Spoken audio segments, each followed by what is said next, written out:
क्या महाराष्ट्र चुनाव के बाद बीजेपी बिहार में धांधली की तैयारी में लग चुकी है? ये सवाल इसलिए क्योंकि आपको बता दें कि जहां एक तरफ भारतीय जनता पार्टी महाराष्ट्र जीत के जश्न के बाद अब बिहार को साधने में लगी है, वहीं दूसरी तरफ राहुल गांधी ने एक बार फिर बिहार चुनाव से ठीक पहले एक बड़ा खुलासा करके मोदी सरकार की लंका लगा दी है, जिसे लेकर बवाल थमने का नाम नहीं ले रहा है। नमस्कार, आप देखना शुरू कर चुके हैं 4 PM न्यूज नेटवर्क और मैं हूं आपके साथ प्रगति ठाकुर।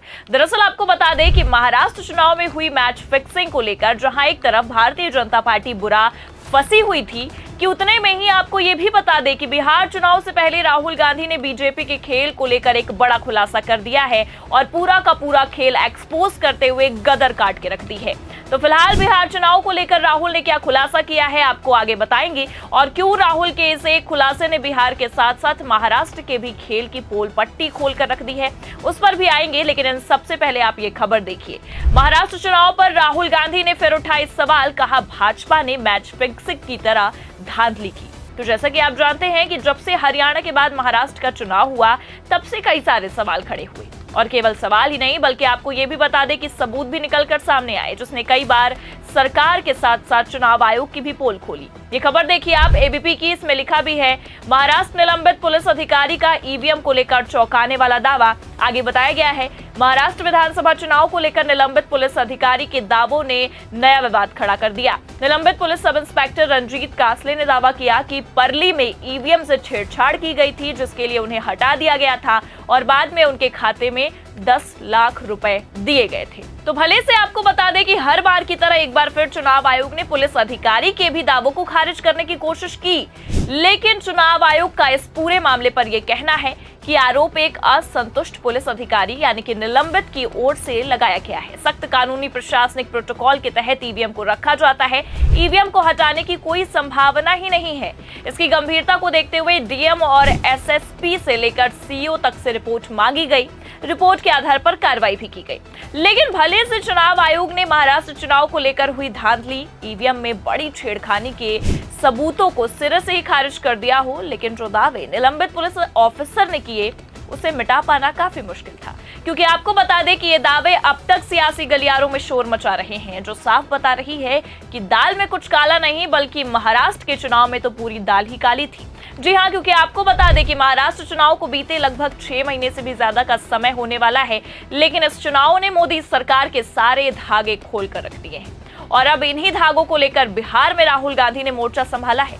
राहुल गांधी ने एक बार फिर महाराष्ट्र चुनाव में हुई मैच फिक्सिंग को लेकर बवाल काटा है और सरकार हिलाने तक की बात कह डाली है। दरअसल राहुल गांधी ने अपने सोशल मीडिया हैंडल एक्स पर एक पेपर की कटिंग को शेयर किया, जिसमें राहुल गांधी का लेख दिखाई दे रहा है। पेपर में लिखा है चुनाव की चोरी का खेल समझिए, और आपको बता दें कि अपने इसी पोस्ट में कैप्शन में राहुल गांधी ने लिखा है चुनाव की चोरी का पूरा खेल। 2024 का महाराष्ट्र विधानसभा चुनाव लोकतंत्र में धांधली का ब्लूप्रिंट था। अपने आर्टिकल में मैंने विस्तार से बताया है कि कैसे ये साजिश स्टेप बाय स्टेप रची गई। स्टेप 1, चुनाव आयोग की नियुक्ति करने वाले पैनल पर कब्जा। स्टेप 2, वोटर लिस्ट में फर्जी मतदाता जोड़े गए। स्टेप 3, मतदान प्रतिशत बढ़ा चढ़ाकर दिखाए गए। स्टेप 4, जहां बीजेपी को जिताना था वहां टारगेट करके फर्जी वोटिंग कराई गई।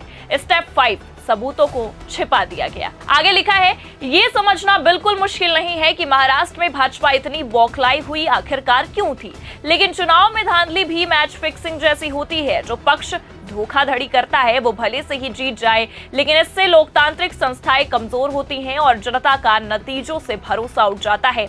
हर जिम्मेदार नागरिक को सबूतों को खुद देखना चाहिए, सच्चाई समझनी चाहिए और जवाब मांगने चाहिए, क्योंकि महाराष्ट्र की ये मैच फिक्सिंग अब बिहार में भी दोहराई जाएगी और फिर वहां भी जहां जहां बीजेपी हार रही होगी, मैच फिक्स करके चुनाव लोकतंत्र के लिए जहर बनेगा। तो जिस तरह से हरियाणा के बाद महाराष्ट्र में बीजेपी ने खेला किया, उसे लेकर अब बिहार चुनाव से पहले ही विपक्ष सक्रिय है, क्योंकि हर बार बीजेपी कुछ ऐसा ही करती है जिसे ये चुनावी धांधली के आरोप बीजेपी पर लगते ही रहते हैं। क्योंकि अगर महाराष्ट्र की ही बात की जाए तो खुद चुनाव के दौरान पोलिंग बूथ पर मौजूद पुलिसकर्मी ने चुनाव आयोग और सरकार की पोल खोली है और साफ दावा किया है कि ईवीएम में धांधली तो हुई है और उनका मुंह बंद करने के लिए पैसे भी उन्हें दिए गए। पुलिसकर्मी का यह दावा अपने आप में कोई छोटी बात नहीं है, क्योंकि चुनाव आयोग पर विपक्ष आज से नहीं कई समय से आरोप लगा रहा है कि चुनाव आयोग बीजेपी की बोली बोलती है।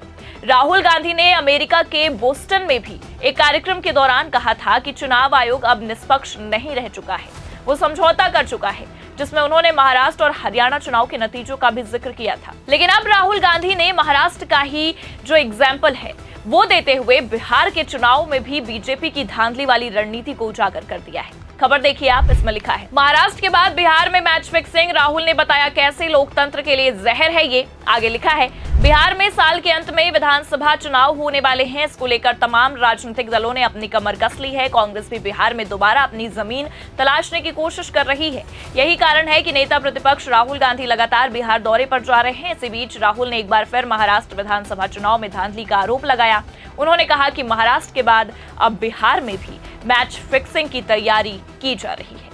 और अगर राहुल गांधी के इस तरह के दावे कर रहे हैं तो इस पर गौर करना इसलिए भी जरूरी हो जाता है क्योंकि आपको बता दें कि अभी कल ही राहुल बिहार दौरे पर थे। इससे पहले भी वो बिहार पहुंचे थे, लेकिन बिहार जाने के बाद अगर राहुल गांधी की ओर से इस तरह का बयान निकलकर सामने आता है तो ये गौर करने वाली बात होगी, क्योंकि आपको बता दें कि बिहार चुनाव से ठीक पहले बीजेपी भी कमर कसती नजर आ रही है। राहुल गांधी के अंदर भी अलग जोश देखा जा रहा है।